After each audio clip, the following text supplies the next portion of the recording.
Buenas noches, clan, ¿cómo están? Esta noche nos adentraremos en otra super noche de terror. Espero que estén preparados.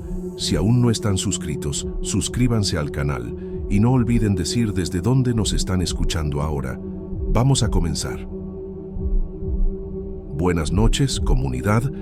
Me llamo Samara y lo que voy a contarles hoy desafía mi comprensión sobre los límites entre la vida y la muerte. En 2022, mi esposo Arturo murió en un accidente de coche. Fue terrible, una noticia repentina que nadie se esperaba. Me sentí desesperada, pensando en nuestro hijo y en cómo sería nuestra vida sin el hombre que era el pilar de nuestro hogar. Hasta el día de hoy, hay mañanas en las que todavía despierto pensando que va a salir del baño, amarrándose los agujetas con prisa, quejándose de que ya se le hizo tarde para abrir el taller. Es extraño cómo el cuerpo sigue esperando a quien ya no está, como si la rutina tuviera más memoria que una misma. La verdad es que su muerte dejó un vacío sin forma. No es solo tristeza, es confusión, cansancio, miedo. Arturo murió en agosto, en un accidente tonto en motocicleta, de esos que uno piensa que solo le pasan a otros.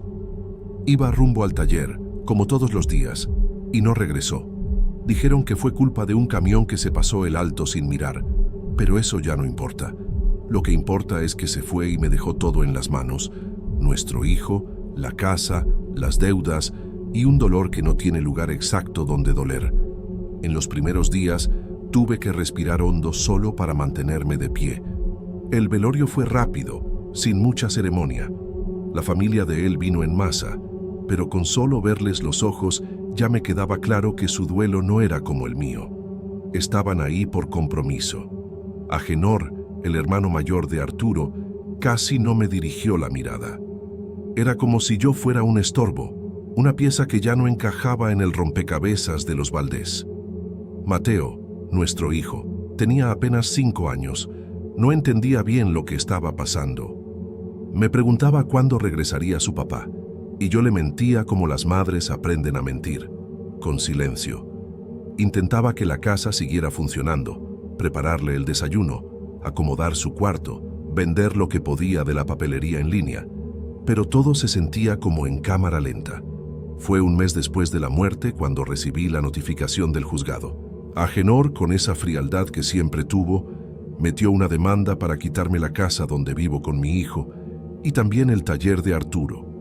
Alegaba que todo eso pertenecía a la familia, no a mí, que el taller había sido iniciado con dinero del padre de ellos y que la casa, que Arturo heredó de ese mismo padre, nunca debió ser transferida solo a su nombre después del matrimonio. Eso me partió de nuevo. Apenas si podía dormir desde el velorio y de repente estaba metida en una disputa legal. Me sentí sola de una manera que no había sentido antes. Esa casa vieja, con olor a madera húmeda, empezó a parecer demasiado grande, incluso con el ruido de los vecinos y los gritos de los niños jugando en la calle. Fue justo ahí cuando comenzaron las cosas raras. No sabría decir qué fue lo primero, tal vez el olor. Un día, mientras lavaba los trastes después de cenar, sentí el perfume que Arturo usaba los domingos.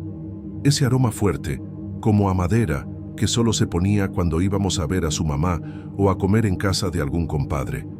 Miré alrededor, pensé que era una memoria, una sugestión, pero el olor se quedó unos segundos, intenso, como si acabara de pasar por ahí. Después vino el radio de la cocina, ese radio viejo que tanto le gustaba, rojo, con la antena chueca, sonó solo durante la madrugada. Estaba segura de que estaba desconectado, porque el enchufe llevaba días suelto. La música era vieja, una ranchera melancólica que él solía tararear mientras diseñaba estampas para camisetas. Me desperté con la melodía bajita, apagada, como si viniera de otro cuarto. Fui hasta la cocina con el corazón a 1000 y el radio estaba ahí, funcionando, aunque no estaba conectado. Mateo también empezó a comportarse distinto. Evitaba su cuarto. Decía que le daba miedo dormir solo ahí. Una noche, me contó que su papá se había sentado en la orilla de su cama y se quedó viéndolo en silencio, sonriendo. Me lo dijo como si fuera algo normal, como si me estuviera contando que soñó con una mariposa. Intenté aparentar tranquilidad. Le dije que era normal soñar con papá, que podía pasar, pero por dentro el estómago se me hizo un nudo. Empecé a notar otras cosas.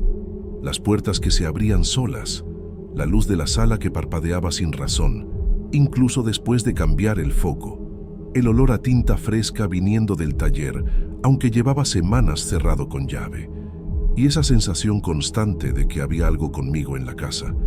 No algo malo, pero algo presente, como si una presencia estuviera ahí, observando, siguiendo mis pasos, protegiéndonos. Era contradictorio. Me asustaba, pero al mismo tiempo me daba fuerza. Era como si Arturo estuviera tratando de ayudarme, como si supiera lo que estaba enfrentando y no hubiera podido irse del todo. Una mañana, encontré un sobre tirado en el suelo de la sala. Dentro había una estampa vieja del taller, una de esas que él diseñó al principio, con una frase que le gustaba poner en los volantes: «Somos pequeños, pero somos nuestros». Juraba que esa copia estaba guardada en el armario del taller, dentro de una carpeta, y aún así, ahí estaba, en el piso, como si alguien la hubiera dejado para mí. Un recordatorio, una advertencia. La defensora pública me orientó a juntar documentos, fotos de la casa, recibos de la compra del equipo del taller. Fui a revisar los papeles de Arturo. Al abrir el último cajón del armario, encontré una nota escrita a mano por él. No tenía fecha, era simple, casi un garabato, pero estaba ahí. Decía que, si algún día le pasaba algo, la casa y el taller serían míos y de Mateo. Que eso era lo que él quería. La letra era suya, sin ninguna duda. Se la mostré a la defensora. No era legalmente válida, pero ayudaba a mostrar su intención. Esa noche me acosté con la nota en la cabecera y dormí por primera vez en semanas, sin miedo, sin que el radio se encendiera, sin que la luz parpadeara, solo con el sonido de la lluvia suave cayendo sobre el techo. Y Pavi en el fondo, con una sensación extraña de que alguien estaba ahí, cuidando nuestro sueño. Pero eso fue solo el comienzo. No tardé mucho en empezar a escuchar los comentarios. Zapopan es así. Nadie te dice nada de frente, pero las historias corren. Me empezaron a llegar rumores de que Agenor no andaba bien.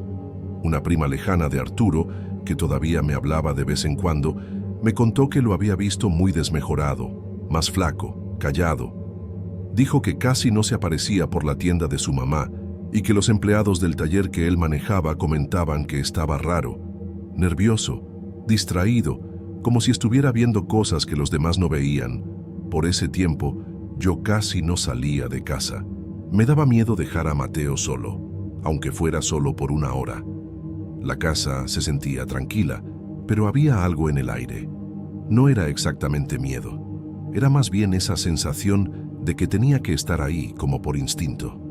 Como si algo me dijera que todavía no era momento de bajar la guardia.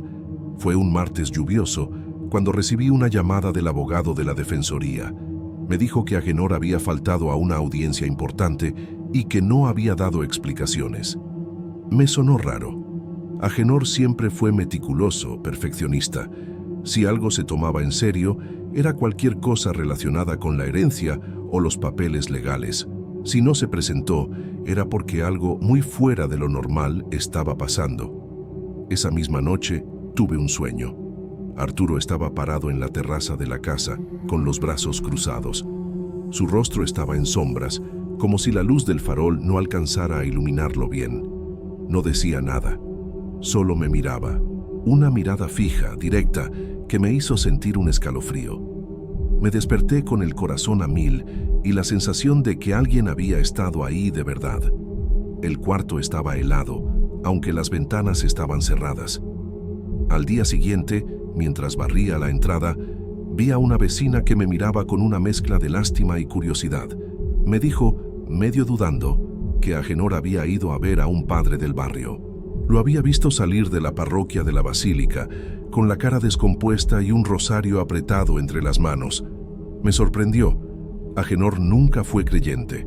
Siempre decía que esas cosas eran superstición de gente ignorante.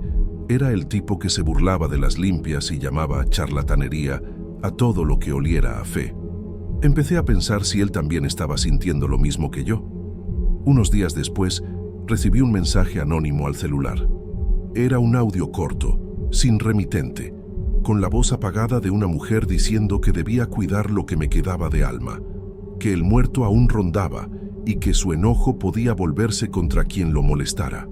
El tono era bajo, casi un susurro. Se me enchinó la piel. No respondí. Solo borré el audio y apagué el celular por el resto del día. Ese mismo periodo, Mateo tuvo fiebre 3 noches seguidas. El médico dijo que era un virus, pero él se despertaba asustado, empapado de sudor, diciendo que alguien lo llamaba desde el patio. Yo no escuchaba nada, pero evitaba abrir la cortina del pasillo después de las 10. Sentía que si miraba hacia afuera, iba a ver algo quieto, mirando hacia adentro. El taller seguía cerrado, pero una mañana noté que una de las ventanas estaba entreabierta. Fui a revisar. No había señales de que alguien hubiera forzado la entrada, ni huellas. Solo el olor fresco a solvente y la sensación de que alguien había estado ahí recientemente. Sobre la mesa de trabajo encontré un trapo sucio de tinta negra, con una marca de mano estampada. No era mía, tampoco parecía ser de Mateo. Era grande, casi del tamaño de la de Arturo. Esa misma semana me llamó la defensora. El juicio estaba detenido. El abogado de Agenor decía que su cliente no estaba en condiciones de seguir con el proceso por el momento. Alegaba que tenía crisis de ansiedad, episodios de insomnio severo y que estaba medicado. Me sorprendió. Nunca vi a Agenor como alguien débil. Al contrario, siempre fue frío, firme, de los que no pierden el control. Pero ahora, algo lo estaba deshaciendo por dentro. Una conocida del barrio me contó que, durante una visita al taller de Agenor, lo encontró en una escena rara. Estaba solo, sentado de espaldas a la puerta, hablando con alguien. Cuando ella lo llamó, él se giró sobresaltado y dijo que solo estaba rezando. Pero según ella, tenía el rostro blanco como cera y los ojos rojos, como si no hubiera dormido en días. Me empecé a preguntar qué era lo que él estaba viendo. Si, de alguna manera, Arturo también se manifestaba con él.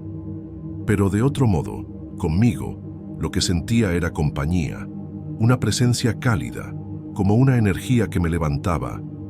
Pero con Agenor, todo indicaba que lo que lo rondaba era rabia, miedo, una especie de advertencia. Una noche me desperté por un ruido suave. Parecía un llanto. Me senté en la cama y noté que venía desde la cocina. Cuando me acerqué, encontré el radio encendido de nuevo, tocando una canción triste, lenta, que no conocía.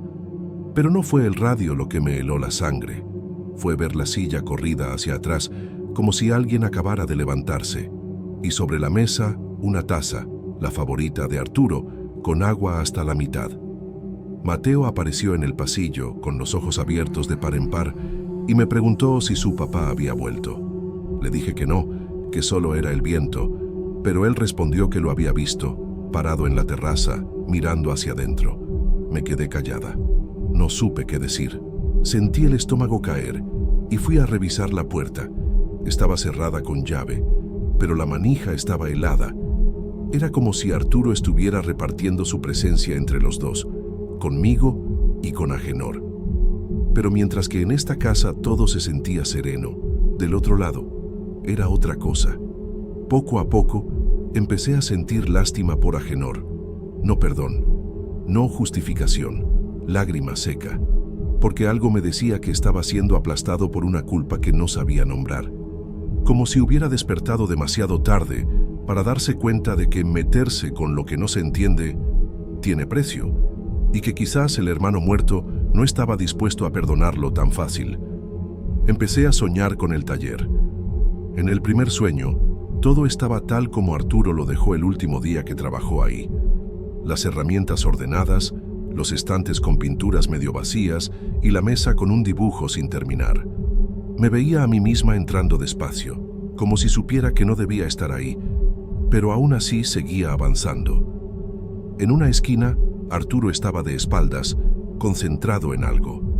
Cuando se giraba, su rostro estaba borroso, como una foto mojada, y aunque no decía nada, yo entendía que quería mostrarme algo. Me desperté empapada de sudor, con la almohada húmeda y el pecho apretado, como si algo me hubiera sido arrancado desde adentro. Durante los días que siguieron, el sueño se repitió con pequeñas variaciones. A veces él no estaba. A veces encontraba un hoyo en el piso del taller, como si alguien hubiera cavado con desesperación. Otras veces, todo estaba cubierto de polvo, como si hubieran pasado décadas desde la última vez que alguien pisó ese lugar. Ya no aguanté más. Tomé la llave de repuesto y fui al taller una tarde, mientras Mateo estaba en la escuela. El portón de fierro chilló al abrirse, y el olor a pintura vieja, polvo y madera seca me invadió. Todo estaba tal cual lo habíamos dejado, pero había algo distinto en el aire. Un peso, una densidad que hacía que el tiempo pasara más lento. El reloj de la pared estaba detenido, marcando las 07:14, justo la hora en que Arturo solía salir de casa para ir a trabajar. Caminé por el lugar con cuidado. Toqué los botes de pintura, los marcos apoyados, la silla donde él se sentaba. Todo estaba en su sitio, pero había una energía difícil de explicar. No era miedo, pero tampoco tranquilidad. Era como si alguien estuviera ahí, evitando ser visto. Al fondo del cuarto, encontré una carpeta encima del armario de madera. Estaba segura de que esa carpeta no había estado ahí antes. La abrí con las manos temblorosas. Dentro había bocetos de diseños antiguos, dibujos de estampas, y entre ellos una hoja escrita con apuro, una lista de nombres. El mío, el de Mateo y el de Agenor. Junto a cada nombre había una palabra incompleta. La mía estaba acompañada de cuidar, la de Mateo, de proteger, y la de Agenor, cobrar. Me quedé sentada ahí unos minutos, tratando de entender qué significaba eso. Quise pensar que tal vez era una idea para una playera, una frase suelta para estampar, pero no había ni un rastro de humor en ese papel. La letra de Arturo era inconfundible, pero estaba temblorosa, chueca, como si la hubiera escrito apurado o con miedo. Regresé a casa sin poder sacar eso de la cabeza. Empecé a recordar otras cosas. Una vez, meses antes de que muriera, Arturo llegó a casa molesto. Me había contado que Agenor quería vender parte del taller para pagar una deuda. Él se negó. Dijo que ese lugar era nuestro futuro, el legado que quería dejarle a Mateo. Me acordé de cómo se quedó callado el resto de la noche, como si algo se le hubiera roto por dentro. Esa misma noche, escuché un ruido en el patio, como si algo pesado se arrastrara, como madera raspando el concreto. Miré por la ventana del baño y, por un momento, juré haber visto una sombra parada en medio del pasto, justo donde solíamos poner la mesa para pintar al aire libre. Cerré la cortina de inmediato. No quise mirar otra vez. Esa sensación de estar siendo observada volvió más fuerte que nunca. Al día siguiente, me llegó otra noticia. Agenor había sido internado de urgencia después de sufrir un brote. Dijeron que gritaba contra alguien que nadie más veía. Hablaba de Arturo como si estuviera presente en la sala, y se arrancaba la ropa, diciendo que se quemaba por dentro. Lo llevaron a una clínica psiquiátrica privada, y su familia, claro, intentó tapar todo. Yo no fui a verlo, ni siquiera lo consideré, pero algo dentro de mí empezó a quebrarse. A pesar de todo lo que intentó hacerme, a pesar de su frialdad, no sentía gusto por lo que le pasaba. Lo que él estaba viviendo era algo que ni yo, con todo el dolor acumulado, le desearía a nadie. El sufrimiento toma formas distintas, y algunas de ellas no tienen nombre. Mateo también parecía más sensible. Dibujaba a su papá con más frecuencia. Hablaba de él como si todavía estuviera con nosotros. Una noche me dio un dibujo donde estábamos los tres, él, yo y Arturo, tomados de la mano. Le pregunté de dónde había sacado esa imagen y me dijo que era de un sueño, que su papá le había pedido que me diera el dibujo. Sentí las lágrimas subir, pero me aguanté. Le sonreí y guardé el papel en su agenda escolar. Me quedé pensando en eso todo el día. A la semana siguiente volví al taller. Quería saber si ese lugar todavía era mío o si solo era una sombra de lo que fue. Llevé incienso, una vela blanca y una foto de Arturo. Sabía que era simbólico. No esperaba expulsar nada, solo quería sentir paz ahí dentro. Encendí la vela en una esquina, me senté en el banco de madera y cerré los ojos. Durante varios minutos, el silencio fue absoluto. Luego, una corriente de aire cruzó la sala, aunque las ventanas estaban cerradas. La llama de la vela tembló, pero no se apagó. Y por un instante, supe que Arturo estaba ahí, no como un fantasma, no como una aparición, sino como una parte de él, fijada en todo lo que amó. El taller, la casa, nosotros. Esa noche dormí con la ventana abierta y el corazón menos apretado. Sabía que lo que le pasaba a Agenor no era producto de su imaginación, pero también sabía que no todo tiene explicación. A veces el amor se queda y a veces también lo hace el rencor. Tal vez los muertos cargan con ambos al mismo tiempo. Pasaron unas semanas desde la última vez que entré al taller. Evité regresar, no por miedo, sino por respeto. Sentía que ese espacio se había convertido en un lugar sagrado, un punto de encuentro entre lo que quedó y lo que no pudo irse del todo. Mateo empezó a dormir mejor. Se le fue la fiebre, también las pesadillas. Seguía hablando de su papá, pero con otra energía. A veces decía que lo veía en el jardín, que le hacía señas para que estuviera tranquilo, para que no tuviera miedo. Otras veces decía que Arturo quería que nos fuéramos de la casa. La primera vez que lo escuché decir eso, sentí un nudo en el pecho, pero lo dejé pasar. Los niños perciben el mundo de una forma distinta. Tal vez solo estaba absorbiendo mis miedos, mi cansancio, mis dudas. Porque sí, yo pensaba en irme. La casa ya no se sentía como refugio. Era familiar, pero no acogedora. Los pasillos se me hacían demasiado largos, el aire más denso en ciertos cuartos. Había momentos en que me quedaba parada en medio de la sala, sintiendo que algo respiraba conmigo. No era hostilidad, pero tampoco era calma. Agenor fue trasladado a una clínica en el interior de Jalisco. Su familia no volvió a comunicarse conmigo directamente, pero por los vecinos supe que casi no hablaba. Pasaba los días mirando por la ventana, como si esperara algo, o a alguien. La demanda fue archivada. Los documentos de la casa y del taller siguieron a mi nombre. Nadie volvió a reclamar nada. Aún así, no me sentí como si hubiera ganado. Algo dentro de mí decía que todo eso tuvo un precio demasiado alto.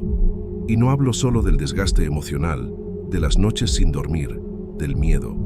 Era algo más hondo. Como si se hubiera hecho un intercambio, una especie de trato que no entendí del todo. Algo que me arrastró sin pedirme permiso. Volví al cuarto de Arturo una tarde, mientras Mateo jugaba en el patio. Abrí el cajón de la mesita y encontré su anillo, el reloj roto, la cartera con los papeles todavía guardados.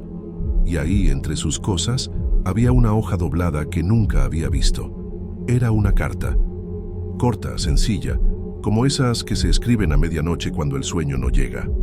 Arturo hablaba del miedo.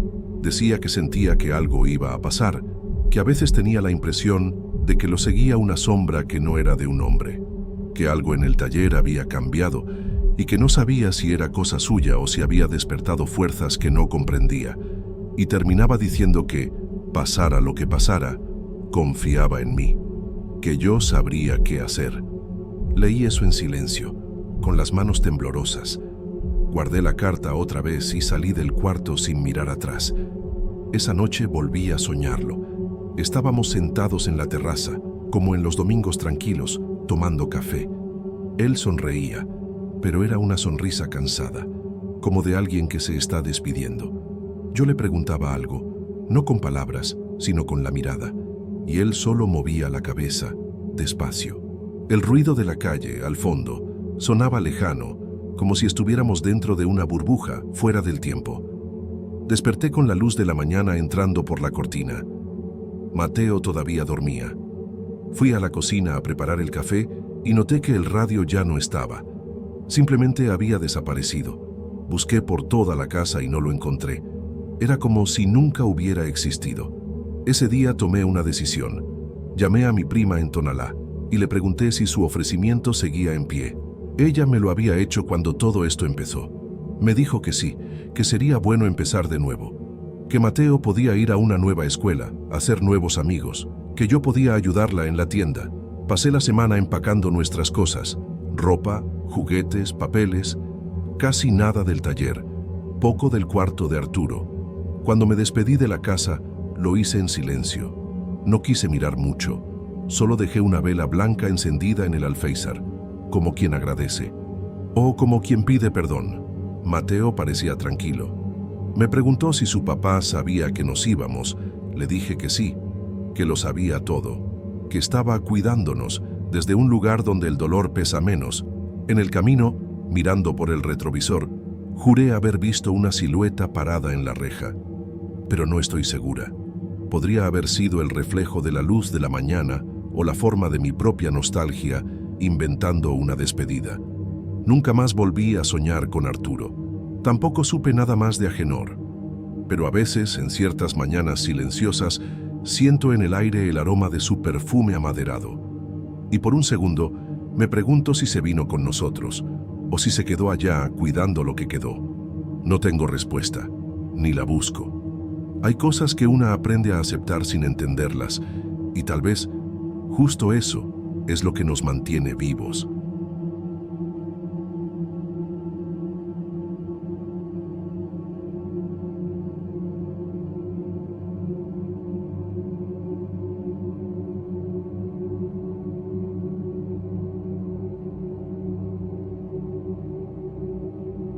Buenas noches, comunidad. Me llamo Tales, y lo que voy a contarles ocurrió en 2015, cuando todavía vivía con mis padres en Zapopan. Ya ha pasado tiempo, pero todavía recuerdo cada detalle, como si hubiera sido ayer. No es fácil poner todo esto en palabras, pero tal vez escribir me ayude a soltar un poco el peso que cargo desde entonces. En esa época, yo tenía 26 años y sentía que mi vida estaba completamente estancada. Llevaba casi un año sin trabajo. Había hecho algunos chambitas aquí y allá, ayudante en una ferretería, mesero en una taquería, repartidor de volantes en el centro, pero nada duraba más de unos días. Cada entrevista que no salía bien, cada silencio después de dejar mi currículum, me hacía sentir más y más inútil. La vergüenza de seguir viviendo con mis papás me comía por dentro. Ellos nunca me reclamaron nada de frente, pero bastaba ver cómo se miraban cuando yo pasaba todo el día encerrado en el cuarto, o cómo mi mamá dejaba folletos de cursos técnicos sobre la mesa de la cocina. Estaban preocupados, sí, pero también decepcionados. Y la verdad, yo también lo estaba. Cuando la ansiedad se me subía mucho al pecho, salía a caminar. A veces solo daba vueltas por la cuadra y otras veces me iba hasta la Plaza de las Américas, que quedaba como a 15 minutos. Me gustaba ver el movimiento, la gente, los sonidos de los vendedores, el olor a tamales y café de olla que salía de los puestos. Me hacía sentir que el mundo seguía girando, aunque yo no. Una de esas tardes, a principios de agosto, me encontré caminando por la feria de artesanías que ponen cada semana cerca de la plaza. Casi todas las mesas vendían cosas típicas: collares de piedra, mantas bordadas, figuras de la Virgen de Zapopan, juguetes de madera. Ya me iba cuando una mesita me llamó la atención.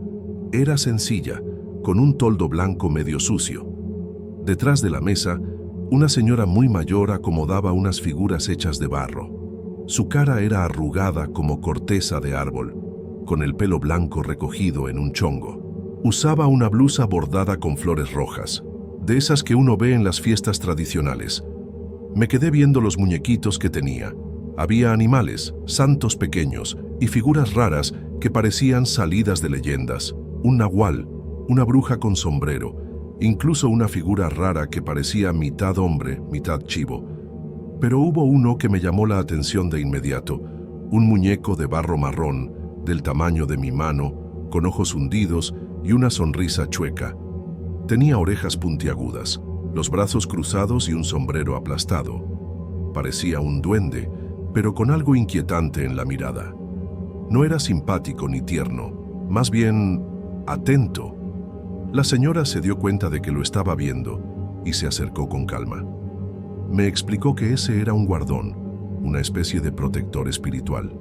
Según ella, si uno lo cuidaba bien, traía suerte, dinero y protección para el hogar.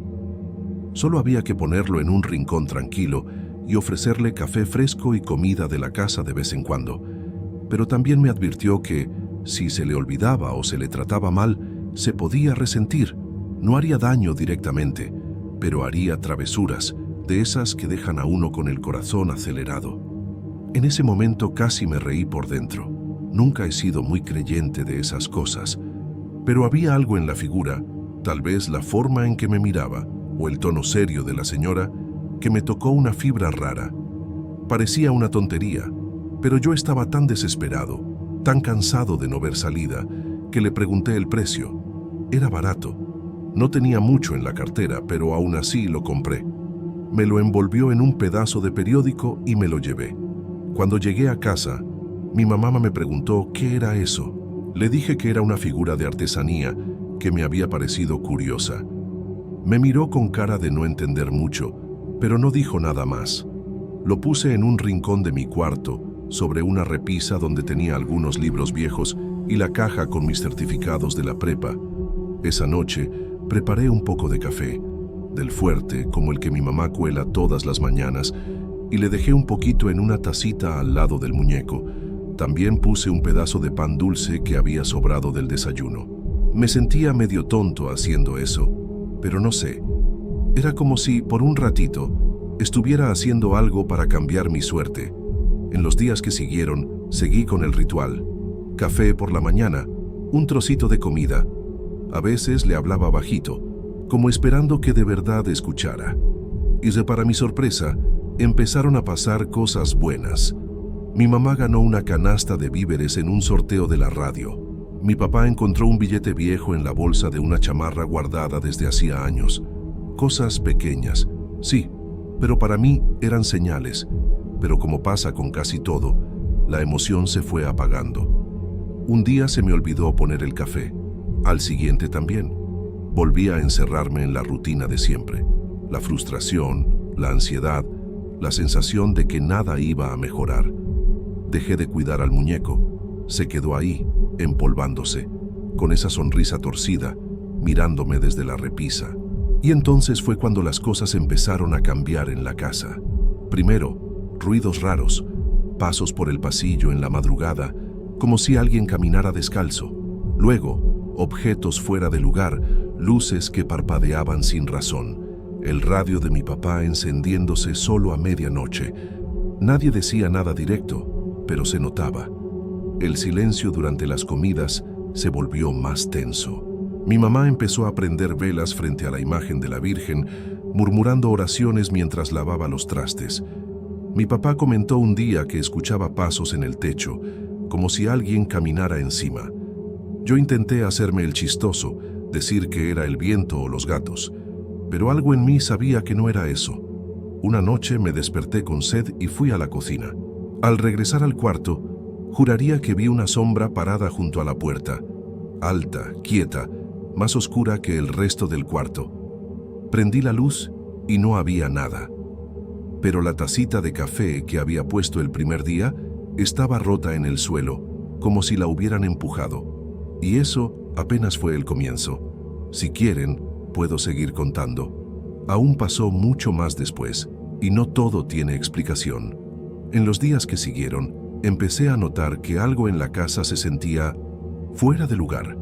No sé si era el silencio distinto, el aire más pesado en los cuartos, o esa sensación de que algo iba a pasar en cualquier momento.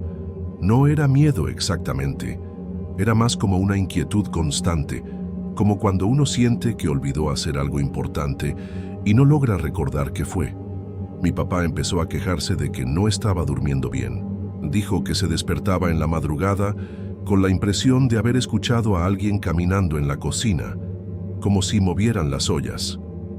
Pensé que era cosa de la edad, siempre ha tenido el sueño ligero, Pero cuando mi mamá comentó que encontró la puerta del cuarto de lavado abierta y el detergente tirado por todo el piso, empecé a poner más atención. Nadie en la casa había hecho eso, y ese cuarto siempre se mantenía cerrado. Volví a mirar al muñeco. Seguía en el mismo lugar, sobre la repisa, pero había polvo acumulado alrededor, menos encima de él. Parecía que alguien lo había movido recientemente. Quise convencerme de que era mi imaginación. Tal vez el ventilador lo giró un poco. Tal vez la repisa estaba chueca, pero en el fondo sabía que no era eso. Una tarde, mientras acomodaba unas cajas de cartón en mi cuarto, escuché 3 golpecitos secos en la pared. Miré por la ventana, pero no había nadie. Pegué el oído a la pared y alcancé a oír un sonido apagado, como un roce suave, un tipo de sonido que no se puede explicar bien, pero que en el momento me heló la sangre. Fue ahí cuando me di cuenta de que había dejado de atender al muñeco hacía más de 2 semanas. Fui a la cocina, preparé café fuerte y lo serví en un platito viejo. Corté un trozo de pan y lo puse al lado. Me quedé mirando al muñeco unos minutos, tratando de entender por qué sentía esa necesidad de complacerlo otra vez. Me parecía ridículo, pero no podía ignorar esa presencia, aunque no supiera bien qué era. El ambiente en la casa ya estaba demasiado pesado. Esa noche tardé en dormirme. El ventilador sonaba irregular y por un momento creí escuchar a alguien respirando cerca de la puerta. No tuve valor para levantarme. Me quedé con los ojos abiertos mirando el techo, esperando a que amaneciera. A la mañana siguiente, mi mamá apareció molesta. Dijo que las cortinas de la sala estaban en el suelo y que el vidrio del cuadro de la Virgen de Zapopan, el que está en la cocina, estaba rajado. Mi papá solo movió la cabeza y comentó que seguro había sido el viento, pero la ventana estaba cerrada por dentro. Ese día me sentí observado todo el tiempo. Cuando entraba al baño, miraba hacia atrás antes de cerrar la puerta. Cuando salía a comprar tortillas, regresaba más rápido de lo normal, como si hubiera dejado algo importante pendiente. Cada noche que pasaba, los ruidos se volvían más fuertes. Ya no eran pasos suaves, sino pisadas decididas, como si alguien o algo caminara de un cuarto a otro sin intentar esconderse. Hasta mi papá mencionó que parecía escuchar 2 voces susurrando en el pasillo, sabiendo que nadie más estaba despierto. Y entonces volví a ver la sombra. Esta vez estaba parada al lado de mi armario. No parecía mirarme directamente, pero estaba ahí, inmóvil. Cuando intenté prender la luz, el foco explotó. Un estallido seco y el cuarto se llenó de oscuridad. Mi corazón empezó a latir descontrolado. Sentí el sudor correr por la espalda, aunque el ventilador seguía encendido. Me quedé sentado en la cama hasta que amaneció, sin atreverme a cerrar los ojos. Al día siguiente, todavía con las manos temblorosas, le comenté a mi mamá que tal vez era buena idea bendecir la casa. Ella estuvo de acuerdo de inmediato. Dijo que ya había sentido un ambiente raro desde hacía semanas, pero que no quería preocuparme. Me contó que una vela se le apagó sola 3 veces, sin nada de corriente de aire, y que una imagen del altar se cayó sin que nadie la tocara. Intenté seguir como si nada, pero por dentro ya me sentía desgastado. El insomnio se volvió rutina. El tiempo dejó de tener sentido. Algunos días parecían interminables, otros pasaban sin que me diera cuenta. Volví a dejarle café al muñeco, más por miedo que por fe. A veces, cuando regresaba al cuarto, el café estaba derramado, como si alguien lo hubiera tirado. Hubo una noche en particular que se me quedó grabada. Estaba por dormirme cuando escuché un ruido en la cocina. Algo como cubiertos cayendo al suelo. Me levanté despacio y fui hasta allá. Estaba oscuro, pero en el piso había un plato roto y migajas por todos lados. Lo que más me sacudió fue el olor a café recién hecho. Fuerte, como si alguien lo acabara de colar, aunque la cafetera estaba desconectada. Mi papá me vio al día siguiente con cara de agotamiento. Comentó que quizá había energías malas en la casa.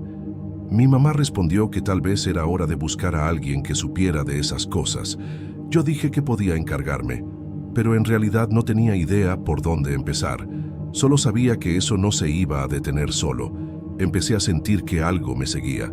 no solo en casa, sino incluso en la calle, como si una sombra invisible estuviera siempre detrás de mí. Veía figuras de reojo, escuchaba ruidos que nadie más parecía notar. Mis pensamientos se enredaban. Ya no podía distinguir si lo que vivía era real o si mi mente me estaba jugando sucio. Pero el muñeco seguía ahí, intacto, siempre mirando hacia mí, aunque yo jurara haberlo dejado de espaldas. Fue entonces cuando entendí que esto ya se había salido de control. No era solo un adorno olvidado. Había algo más en ese barro, y por alguna razón estaba pegado a mí. Desperté con la sensación de que alguien me estaba mirando. Ya había perdido la cuenta de cuántas noches mal dormidas llevaba encima, pero esa mañana había algo distinto. El cuarto estaba frío, más de lo normal, y el aire se sentía pesado, como si pasara a través de algo invisible. Lo primero que vi fue al muñeco, todavía en el mismo rincón del estante, pero con los ojos clavados en mí. Por primera vez, sentí con certeza que eso no era solo un objeto. Intenté convencerme de que necesitaba salir de la casa, despejarme un poco. Fui a ver a un amigo del barrio, alguien con quien casi no hablaba últimamente, pero que siempre estaba dispuesto a escuchar. Le conté por encima lo que me estaba pasando. Me escuchó en silencio, con esa cara entre desconfiada y preocupada. Me sugirió que hablara con una curandera que vivía en Santa Ana Tepetitlán, una señora conocida por tratar cosas que no tienen explicación lógica, según él. Al principio dudé, me sentía ridículo, pero en el fondo había algo dentro de mí que pedía ayuda. Al día siguiente, temprano en la mañana, tomé el camión y bajé cerca de la capillita del barrio. Le pregunté a un señor que vendía atole dónde vivía la curandera, y me señaló una callecita angosta, con casas viejas de paredes descarapeladas. La curandera era una mujer de aspecto tranquilo, de edad indefinida. Llevaba una túnica larga, el cabello recogido con un pañuelo, y su casa olía a ruda, incienso y café negro. Me hizo pasar con un gesto sereno, sin preguntarme nada al principio. Solo me observaba mientras hablaba. Le conté lo que estaba pasando, el muñeco, los ruidos, la sombra, la sensación de estar siempre observado. Hablé sin entrar en tantos detalles, con un poco de vergüenza, intentando sonar lógico. Ella escuchó con atención, revolviendo lentamente un vaso con agua y unas hojas flotando. Luego me dijo que eso que yo llamaba guardián probablemente no era lo que pensaba. Explicó que a veces los objetos hechos con intenciones confusas pueden servir de vínculo para energías que no están en paz. Dijo que ese muñeco, muy probablemente, había sido moldeado con barro de algún terreno antiguo, tal vez con historia, tal vez con dolor. Me explicó que no era un guardián, sino un receptáculo. Un cuerpo vacío donde algo se había alojado, no un demonio ni un espíritu protector, sino algo entre esas dos cosas. Una entidad que cargaba tristeza, soledad y deseo de pertenecer, pero que también se alimentaba de enojo cuando se sentía ignorada. Aseguró que ya había visto casos así antes y que era común que ocurriera con objetos diseñados para atraer suerte fácil. Le pregunté qué podía hacer.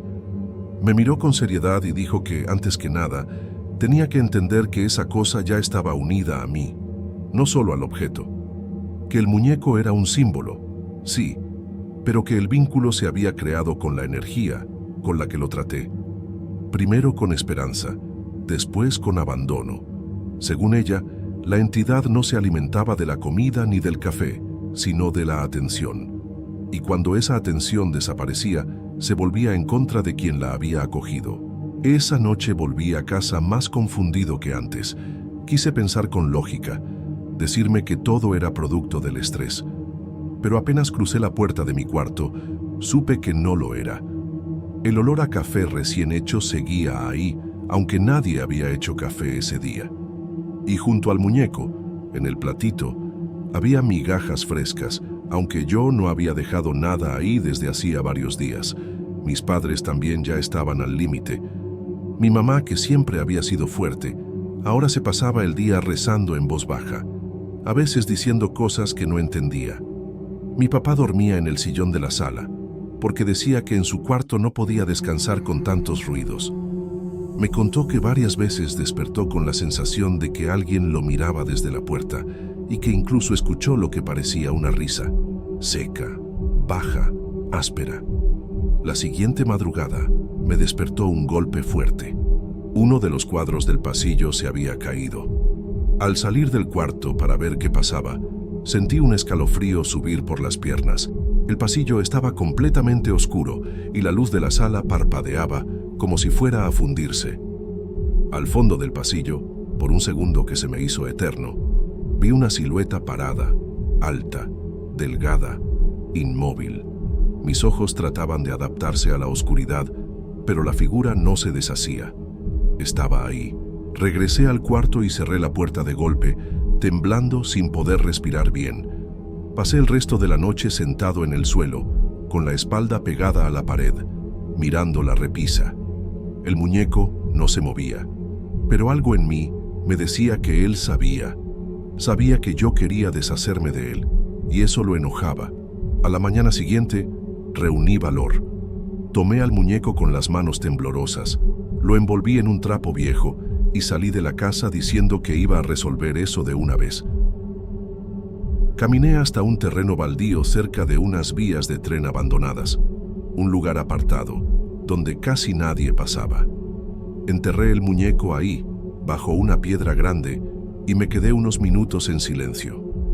Esa noche dormí sin pesadillas por primera vez en semanas, pero el silencio que me rodeaba ya no era el mismo. Era un silencio más denso, más alerta, como si algo solo estuviera esperando, y por primera vez no supe si eso de verdad había terminado. Después de enterrar al muñeco, algo sí cambió. Los ruidos desaparecieron por unos días, las noches se volvieron más tranquilas.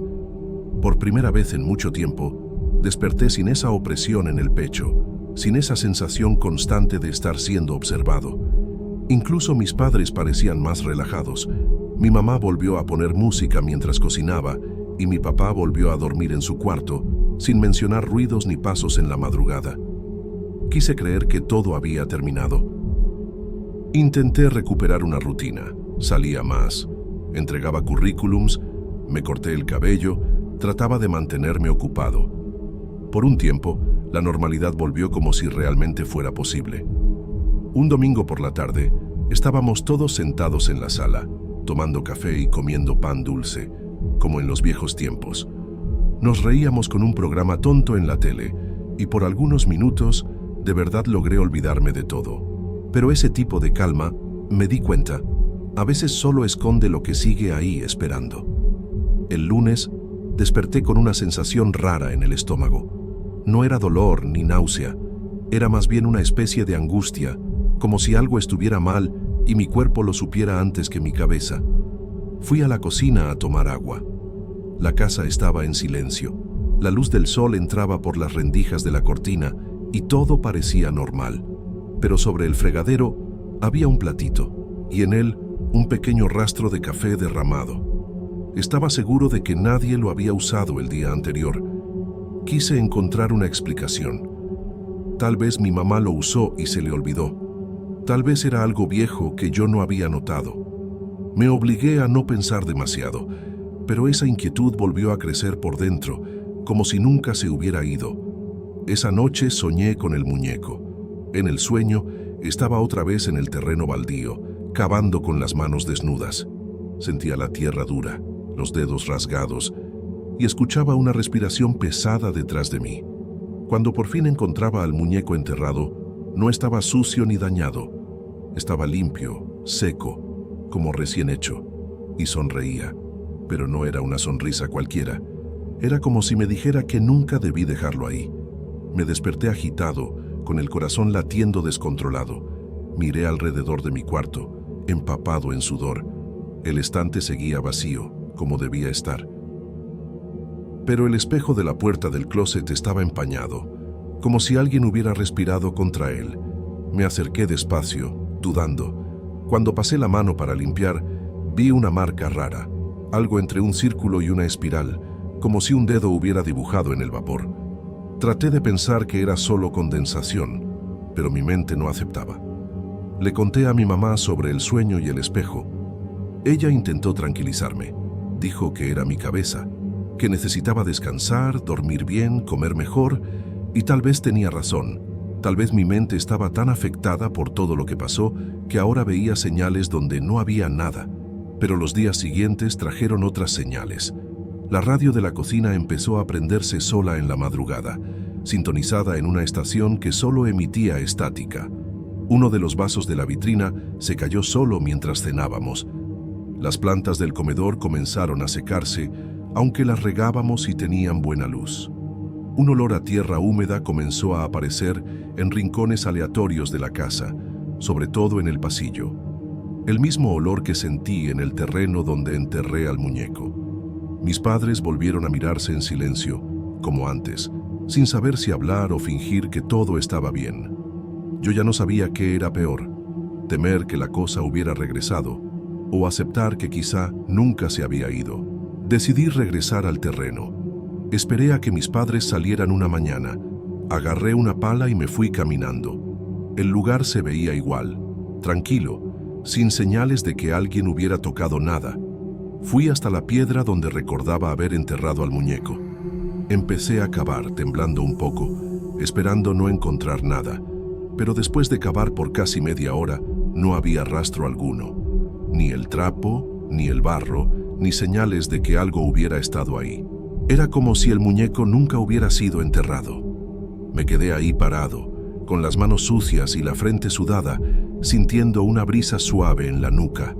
Y, por un instante, tuve la clara impresión de que alguien respiraba detrás de mí, una exhalación cálida y constante. Me giré de golpe. No había nada, ni una persona, ni un animal. Solo yo, el campo seco, y un vacío que se sentía más vivo que nunca. Volví a casa diciéndome que todo era producto del estrés. Pero desde ese día, a veces me despierto en la madrugada con la sensación de que algo está sentado al pie de mi cama. Nunca veo nada, nunca escucho nada, pero lo siento. Ya me han sugerido buscar ayuda espiritual, psicológica, médica. He pensado en mudarme. He considerado contarle todo a alguien más de la familia. Pero algo dentro de mí siempre se detiene. Tal vez porque, en el fondo, sé que no importa dónde esté. Eso me sigue no por dónde voy, sino por lo que fui. Y desde entonces, cada vez que paso por una feria de artesanías, evito mirar los puestos donde venden figuras de barro. No porque crea que todas sean peligrosas, sino porque, a veces, siento que alguna podría reconocerme y sonreír.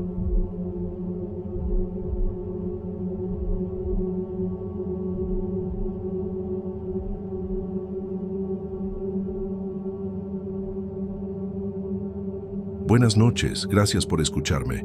Me llamo Wagner, soy abogado, un hombre práctico, y jamás pensé que algún día escribiría un relato como este.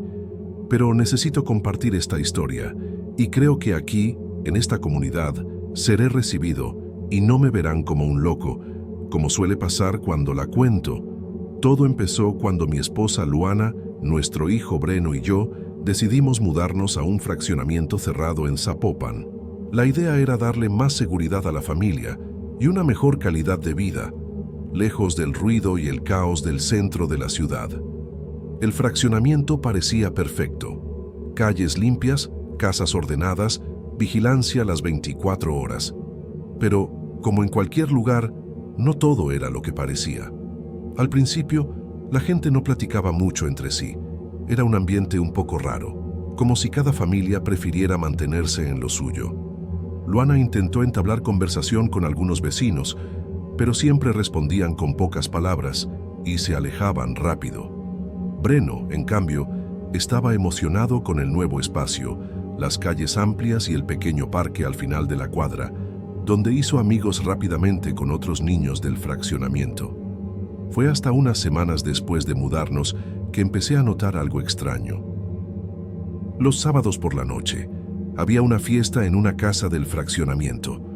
Una casa que, según yo sabía, llevaba años vacía. Nunca había nadie entrar o salir, pero cada semana las luces se encendían, la música alta se escuchaba y risas y voces resonaban entre las paredes. Era como si una multitud estuviera reunida celebrando. La primera vez pensé que era algún evento privado. Tal vez el dueño rentaba la casa para fiestas. Pero al preguntar a algunos vecinos, nadie supo decir quién era el dueño actual, ni confirmaron que la casa estuviera habitada. Su silencio me dejó inquieto. La siguiente sábado decidí observar con más atención. Ahí estaba la fiesta otra vez. Las luces parpadeaban coloridas por las ventanas y la música que llegaba a mis oídos era animada, casi contagiosa. La sensación era rara porque parecía que todos en el fraccionamiento preferían fingir que no existía. Ningún auto llegaba, ningún invitado salía a tomar aire o a fumar. Era como si la fiesta fuera un mundo cerrado, intocable. Luana notó que me obsesionaba cada vez más con esa casa. Me dijo que quizá estaba imaginando cosas donde no las había y me pidió que no me dejara consumir por eso. Breno, por su parte, comentó que a veces había visto figuras bailando cerca de la fiesta, rostros que no reconocía, pero que parecían sonreírle. Cuando le pregunté más, evitó hablar y solo dijo que no sabía si era real o imaginación. Empecé a sentir una inquietud que no podía explicar bien. Poco a poco, el sábado por la noche, dejó de ser un momento de descanso y se volvió una fuente de ansiedad. No podía despegarme de la idea de que algo estaba mal en esa casa, y mientras más trataba de entender, más confundido estaba. Era como si esa fiesta fuera una especie de secreto colectivo, un misterio que todos evitaban enfrentar, pero que estaba ahí, justo frente a nuestros ojos. Y yo no sabía si tenía el valor para descubrir qué pasaba realmente adentro. Después de varias semanas observando, aquello que parecía un simple misterio empezó a tomar otra dimensión para mí. La fiesta del sábado por la noche, que antes veía solo desde lejos, comenzó a estar más presente en mis pensamientos, casi como una sombra constante que me acompañaba. Era extraño porque, al mismo tiempo que quería entender, sentía un peso raro, una mezcla de miedo y fascinación. Una noche, mientras observaba desde el balcón, logré distinguir con más claridad a algunas personas en la fiesta. Fue cuando el corazón me dio un vuelco. Entre los rostros iluminados por las luces de colores, reconocí figuras que no deberían estar ahí. Mis abuelos, que habían fallecido hace años. Parecían vivos, conversando, riendo, bailando entre las otras personas. Eso me movió de una manera que no supe explicar. La cabeza me daba vueltas, las dudas llegaban como una tormenta. Guardé silencio un rato, tratando de convencerme de que era solo una ilusión, un truco de luces o producto de mi mente cansada. Pero en los sábados siguientes, la escena se repetía. No solo mis abuelos, sino también otros familiares, tíos que casi no veía, amigos de la infancia de Luana, hasta una prima lejana que murió cuando éramos niños. Todos aparecían en la fiesta, como si el tiempo no hubiera pasado para ellos. Se lo conté a Luana, pero ella parecía incómoda.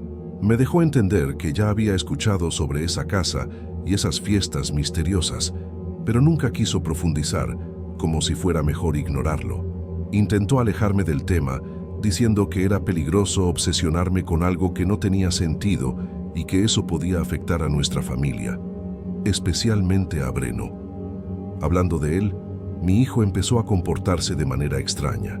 Se quedaba callado y distraído, como si viera algo que solo él podía percibir. Algunas veces mencionó que veía personas en la fiesta que parecían conocerlo, pero que no estaban realmente ahí. Intenté hacerle preguntas, pero evitaba responder. Se mostraba confundido y un poco asustado. Yo mismo empecé a tener noches difíciles. Un miedo silencioso invadía mis pensamientos, una sensación de que había algo más allá de la fiesta, algo que no quería ser visto. En esa casa, que según la información oficial estaba vacía, sucedía algo que no encajaba con las reglas de la realidad.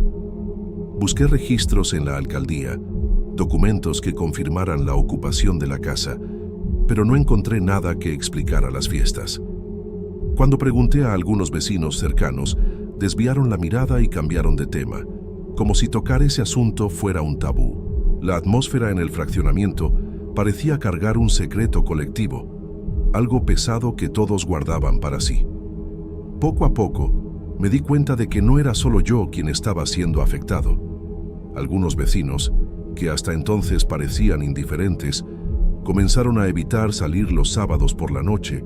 Otros comentaban en voz baja sobre la fiesta y las figuras extrañas que habían visto, pero nadie admitía abiertamente, como si el miedo y la incredulidad se mezclaran y crearan un silencio casi asfixiante.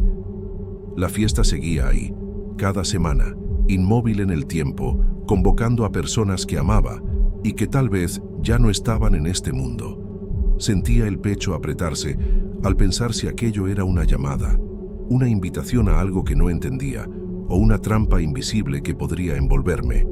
Cada sábado era una prueba para mi cordura, un desafío para mantener la razón ante lo inexplicable.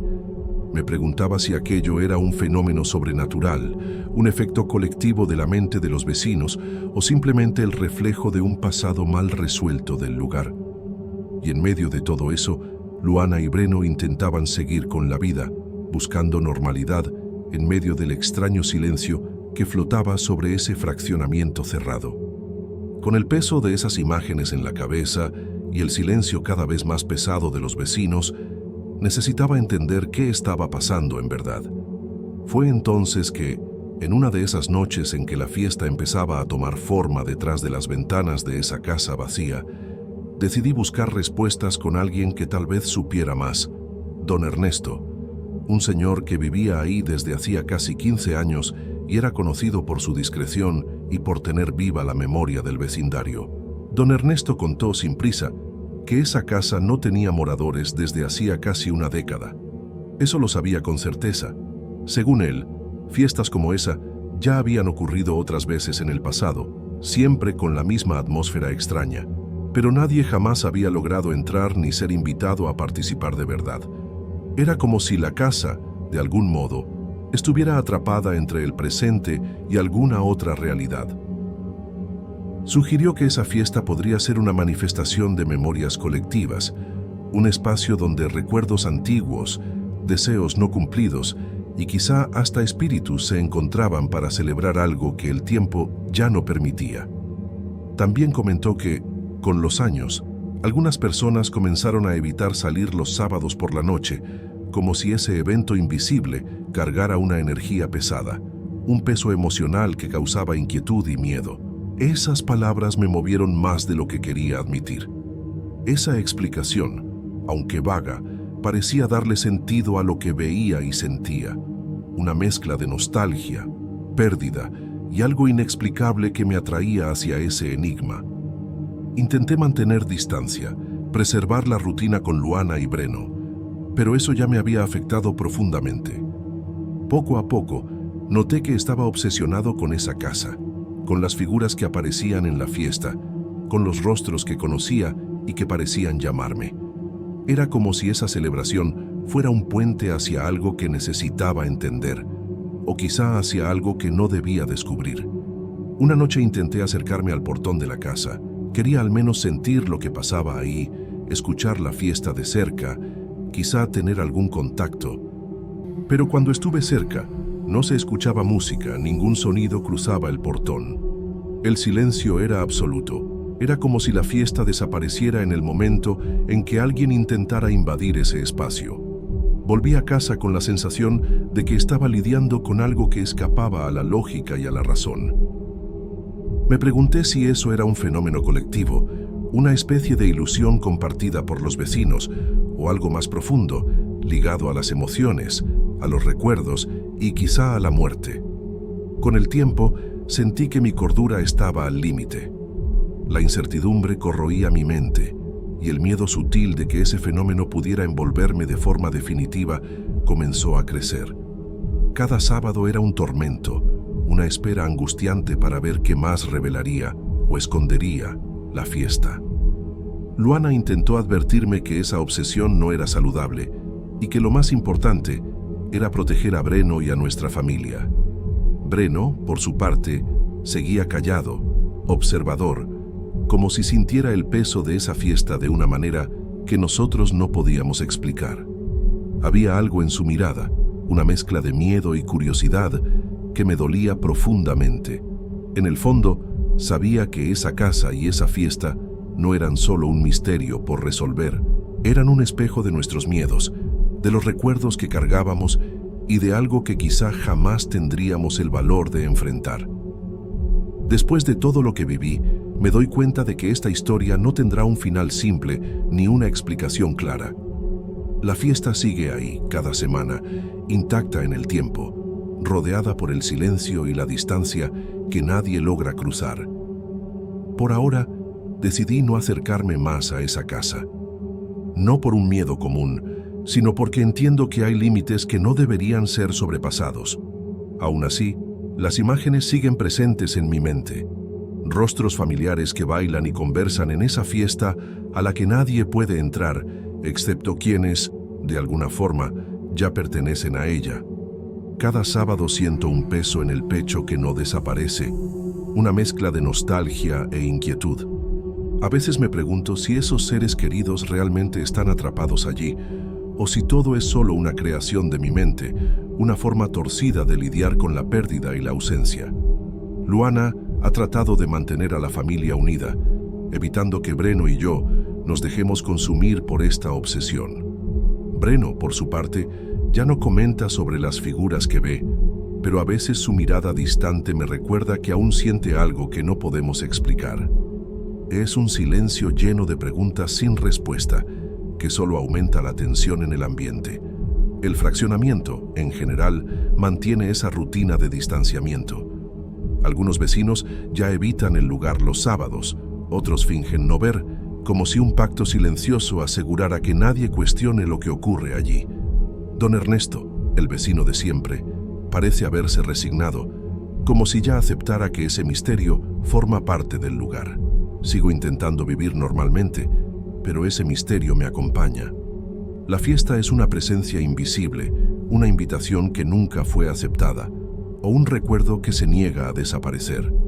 A veces siento que si me acerco demasiado, algo podría jalarme hacia dentro de ese mundo cerrado y podría perderme para siempre entre sombras y sonrisas que no deberían existir. No sé si es locura, si es algún fenómeno inexplicable, o simplemente el reflejo de los recuerdos y el miedo que cargamos como seres humanos. Lo único que sé es que la fiesta en el fraccionamiento es real para mí, lo suficientemente real como para no poder ignorarla, y demasiado misteriosa para comprenderla por completo. Y así, el misterio permanece, atrapado entre lo que veo y lo que temo, entre lo que es y lo que tal vez no sea.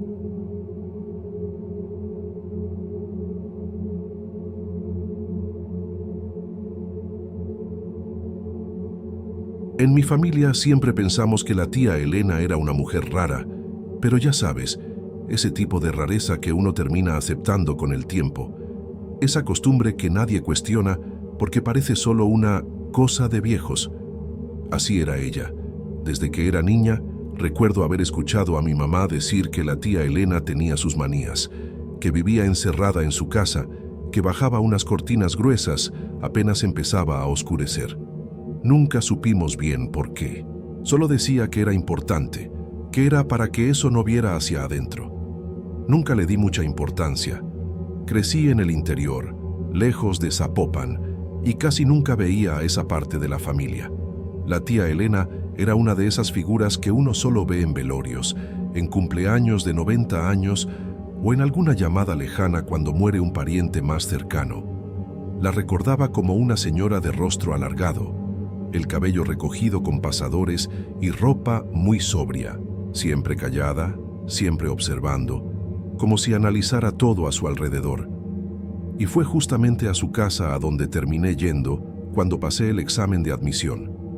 Vine a estudiar psicología en la universidad, aquí en Zapopan, y, por falta de dinero, acepté la propuesta de mi mamá de quedarme un tiempo con la tía Elena, al menos mientras me acomodaba.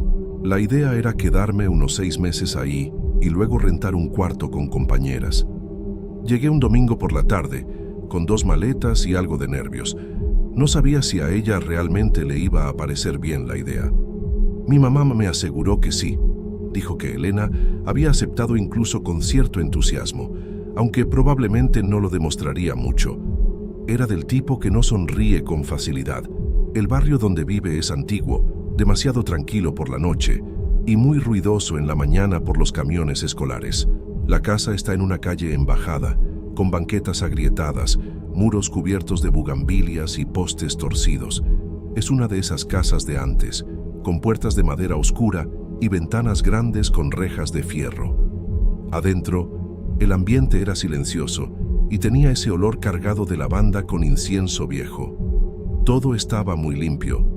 Muebles oscuros, alfombras gruesas, imágenes de santos en las paredes y un crucifijo enorme sobre la puerta de la sala. Me recibió con un leve movimiento de cabeza. Me indicó cuál era el cuarto de huéspedes, me dijo dónde guardar mis cosas, dónde estaba el baño y comentó que podía usar la cocina cuando quisiera. Lo único que me pidió, con voz baja y seca, fue que al llegar la noche la ayudara a cerrar las ventanas y bajar las cortinas. Esa primera noche entendí mejor a qué se refería. Antes de que el sol se ocultara por completo, como a eso de las 6, comenzó su rutina. Me llamó desde la sala y me pidió que la acompañara. Fuimos de ventana en ventana, cerrando con cerrojos internos, bajando las cortinas gruesas de tela pesada y oscura. Me pareció exagerado, sobre todo porque una de las ventanas era del segundo piso. Comenté algo al respecto, y ella simplemente respondió que no era cuestión de altura. Después de eso, apagó las luces del porche y del pasillo que da al patio. Dijo que era mejor así, que era importante no dar señales de movimiento desde adentro. Lo último que hizo fue encender una radio pequeña que estaba al lado de la estufa, en una estación que pasaba himnos antiguos y oraciones en bucle. El volumen era tan bajo que apenas se escuchaba. Según ella, era para que no hubiera un silencio total. Me pareció todo muy extraño, pero fingí normalidad. Esa noche me sentí incómoda, no por miedo, sino por una rareza difícil de explicar, como si estuviera invadiendo un espacio donde todo seguía una lógica propia que no me tocaba entender.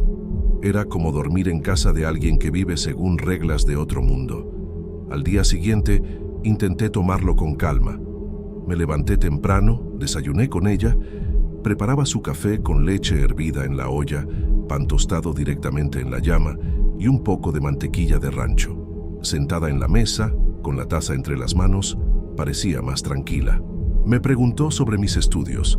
Dijo que la universidad estaba a 30 minutos en camión y me dio consejos sobre qué ruta tomar.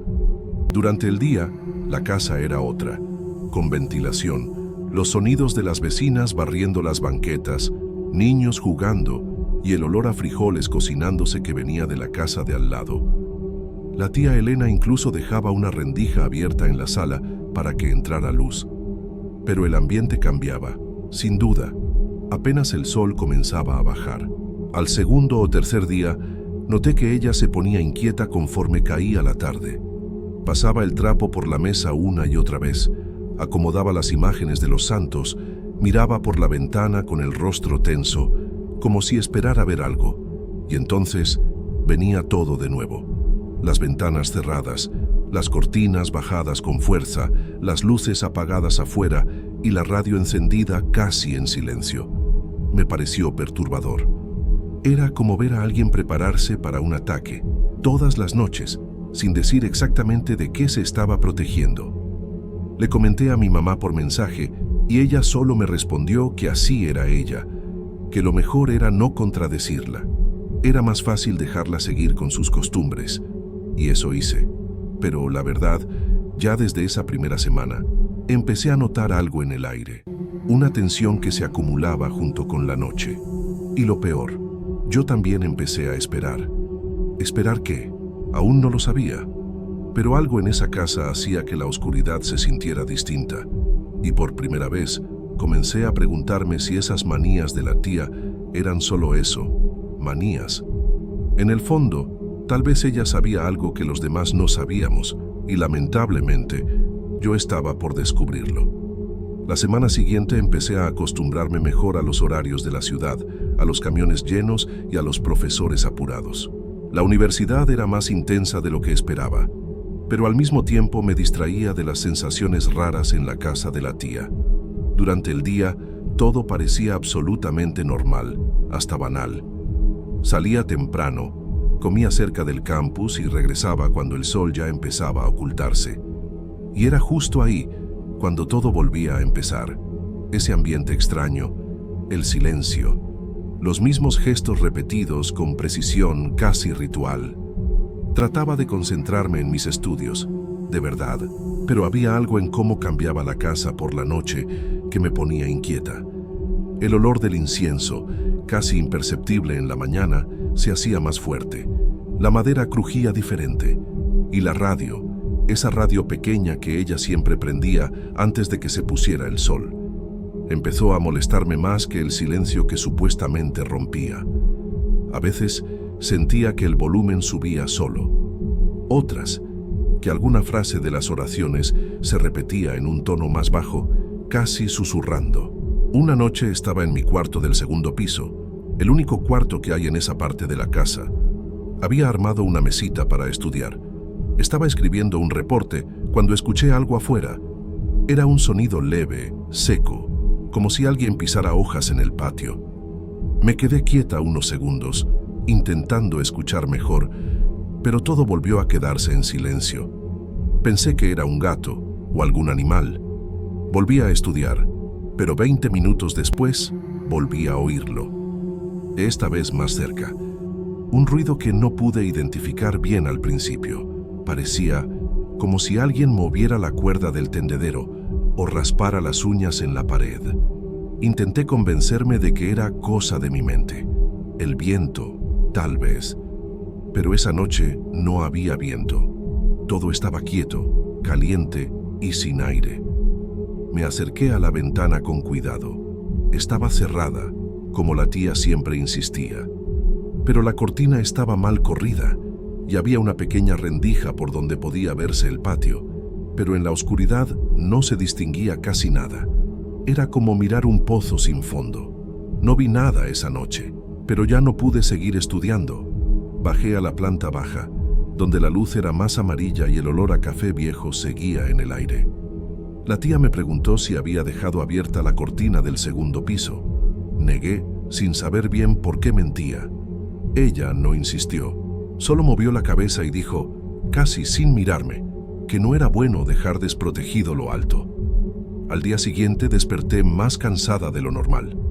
Soñé que algo se arrastraba por las paredes, pero cuando intentaba ver, mis ojos ardían como si estuvieran llenos de humo. No le dije nada a nadie, solo le comenté a una amiga de la universidad que la casa donde estaba era medio vieja y ruidosa. Ella se rió y me dijo que eso era común en las casas antiguas de Zapopan, que me iba a acostumbrar. Pero la sensación rara no se fue. Empecé a fijarme más en los hábitos de la tía.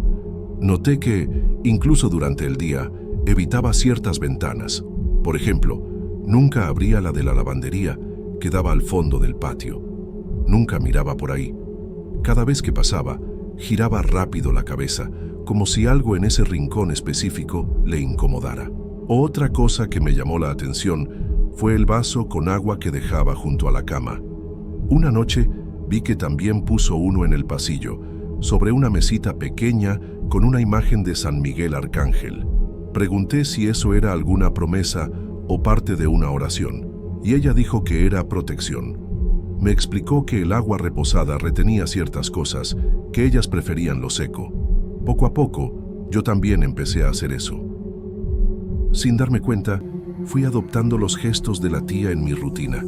Cerraba las ventanas más temprano, evitaba el segundo piso después de las 8 y dejaba una botella de agua al lado de la cama, aunque me sentía medio ridícula haciéndolo, pero era como si mi cuerpo, instintivamente, supiera algo que mi cabeza aún no quería aceptar. Las noches empezaron a pesar. Era como si el aire se volviera más denso, como si la casa envejeciera de un día para otro. Y había cada vez más una sensación persistente de que alguien observaba. No era solo miedo, era la convicción de que algo ahí estaba mal, como si una presencia esperara que yo cometiera un error, y lo peor, sentía que toda la casa sabía eso. Empecé a notar pequeñas marcas en las esquinas de las ventanas, como rasguños finos, paralelos, del lado de afuera del vidrio.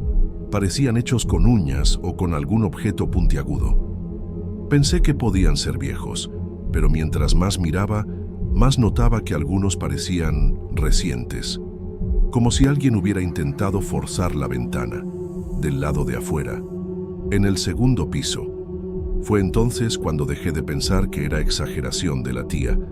Empecé a entender que tal vez ella no solo se estaba protegiendo de una paranoia, tal vez estaba tratando de proteger toda la casa de algo que rondaba ahí desde hacía mucho tiempo y que hasta entonces no me había notado.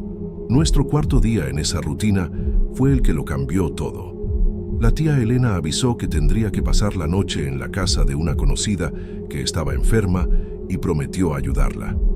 Dejó claro que yo debía seguir el mismo ritual de siempre: cerrar todas las ventanas, bajar las cortinas, apagar las luces exteriores y mantener la radio encendida a volumen bajo. Dijo que no podía arriesgarse, que era mejor prevenir. Sentí en el tono de su voz que eso era serio, diferente. Cuando ella salió, me quedé sola por primera vez en esa casa durante la noche. Al principio pensé que todo iba a estar tranquilo. Después de todo, todo estaba bajo control. Cerré las ventanas y bajé las cortinas, apagué las luces del patio y prendí la radio en ese volumen casi inaudible, justo como ella pidió. Pero la noche no fue tranquila. Al principio, solo el silencio pesado de la casa llenaba el aire. Parecía que las paredes eran más gruesas, como si guardaran algún secreto que yo no lograba descifrar. Intenté leer un poco, pero cada vez que levantaba la mirada, la oscuridad de las ventanas me devolvía la mirada. Más tarde, casi a medianoche, escuché algo en el patio, un sonido leve pero determinado, como si alguien estuviera golpeando las ventanas. Al principio pensé que fuera algún animal, tal vez un perro, o incluso un viento fuerte que hubiera comenzado de repente. Pero no había viento esa noche, y el sonido se repetía, siempre en los mismos puntos de las ventanas, como si intentaran entrar. Mi corazón se aceleró. Me sorprendí conteniendo la respiración, tratando de escuchar mejor. El ruido parecía venir del segundo piso, de la ventana del cuarto donde estudiaba. Me quedé parada, inmóvil, esperando que eso se detuviera. Pero el sonido continuaba, y poco a poco fue aumentando de intensidad. Era como si alguien intentara abrir la ventana con fuerza, pero sin éxito. Sentí la tentación de ir hasta allá y abrir para ver qué era, pero algo dentro de mí me gritaba que no lo hiciera. Era un miedo diferente, sin explicación lógica. Decidí esperar hasta que volviera el silencio. Después de unos minutos, los ruidos cesaron. La casa se sumergió en un silencio aún más pesado, que parecía pesar en el pecho. Pero no pude dormir. Pasaba el tiempo mirando la ventana del segundo piso, imaginando qué podría haber afuera. Sentí una presencia invisible, como si alguien estuviera parado ahí, observándome. Esa sensación de ser vista, aún en la oscuridad, me hizo estremecer hasta la punta de los dedos. En plena madrugada, la cortina de esa ventana se movió sola. No había viento, estaba segura.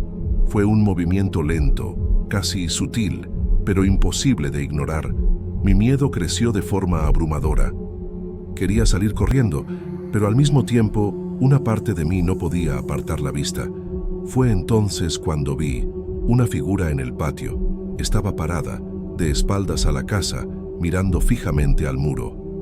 No se podía distinguir el rostro ni los rasgos. Parecía una sombra con forma humana, inmóvil, con los brazos caídos a los lados del cuerpo. La luz de la luna, filtrada por los árboles, proyectaba una sombra extraña que parecía alargarse por el suelo, como si esa presencia fuera más grande de lo que realmente era. Quería gritar, correr, pero estaba paralizada. Sentí que la figura se dio cuenta de que la había visto. Una sensación helada me recorrió el cuerpo, como si una mano invisible apretara mi corazón. Fue un momento de silencio absoluto, donde solo existíamos yo, esa sombra y la oscuridad. De repente, la cortina del segundo piso se cerró con un chasquido seco. Corrí al piso de abajo, cerrando todo de nuevo, tratando de recuperar el aliento. Encendí todas las luces que pude y me senté en el sofá, temblando. La casa parecía respirar conmigo, llena de esa energía pesada que no sabía cómo explicar. A la mañana siguiente, el patio estaba vacío. El silencio había vuelto a reinar. Pero la cortina de la ventana del segundo piso estaba abierta otra vez, como si nada hubiera pasado. No le conté nada a la tía cuando regresó. Traté de fingir que nada había cambiado, que estaba bien. Pero algo dentro de mí había cambiado para siempre. Desde esa noche, ya no puedo mirar esa ventana sin sentir un miedo profundo. No sé qué era esa cosa, si era real o producto de mi mente cansada. Solo sé que aprendí a respetar lo que la tía siempre decía. Y que quizá algunas ventanas deben quedarse cerradas para siempre. Después de esa noche, todo se volvió más difícil de ignorar. La tía Elena volvió a dormir en casa, pero con una mirada diferente, más tensa. Seguía con el mismo ritual, las ventanas cerradas, las cortinas bajadas, la radio encendida. Pero poco a poco, empecé a notar que la rutina la agotaba, como si cada noche fuera una lucha silenciosa contra algo que nadie más podía ver. Yo tampoco podía dormir bien. Me quedaba despierta por horas mirando esa ventana del segundo piso, tratando de entender si lo que había visto era real o solo producto del cansancio y mi mente jugándome una broma. Durante el día decía que estaba bien, que era solo el peso del cambio, la presión de la universidad. Pero por dentro sentía una ansiedad creciente, un nudo que me apretaba el pecho. Una tarde, mientras organizaba unos libros en la sala, noté que la tía Elena estaba en el patio, cerca del muro que aquella sombra parecía mirar. No dijo nada, pero vi que sus ojos estaban fijos en ese punto y sus manos temblaban ligeramente. Luego entró rápido a la casa, cerrando la puerta con fuerza detrás de ella. Días después, recibí un mensaje de mi mamá preguntando cómo estaba y si la tía me había contado algo. Le escribí que todo estaba normal, pero no podía dejar de pensar que quizá había algo guardado, escondido en ese silencio que flotaba entre nosotras. Las noches siguieron extrañas. Una vez escuché pasos suaves en el patio, aunque la casa estaba cerrada y la calle parecía vacía. En otra ocasión, la cortina de la ventana del segundo piso se movió sin viento y la sensación de ser observada volvió con fuerza. Casi no hablaba de eso con la tía y ella evitaba cualquier tema relacionado con lo que yo sentía. El último fin de semana que estuve en su casa, desperté en medio de la noche y sentí una presencia tan cercana que parecía respirar detrás de mí. Me volteé despacio, pero no había nadie, solo el silencio pesado y la oscuridad. La radio seguía encendida, con esa música repetitiva y calmada, como si nada estuviera mal. A la mañana siguiente, recogí mis cosas. Le dije a la tía que necesitaba buscar un lugar para vivir sola, que su casa era demasiado pesada para mí. Ella solo asintió, sin mirarme a los ojos. Antes de irme, miré por última vez la ventana del segundo piso. La cortina estaba abierta, y por un instante juré haber visto una sombra observándome. Parpadeé y desapareció. Aún no sé si todo eso fue real o producto de mi imaginación cansada. Solo sé que aprendí a respetar el silencio y los miedos que no podemos explicar. Y que algunas ventanas quizá deben quedarse cerradas, no para impedir que algo entre, sino para que ciertas cosas nunca salgan. Eso fue lo que, al final, me dijo la tía Elena, y yo decidí creerle.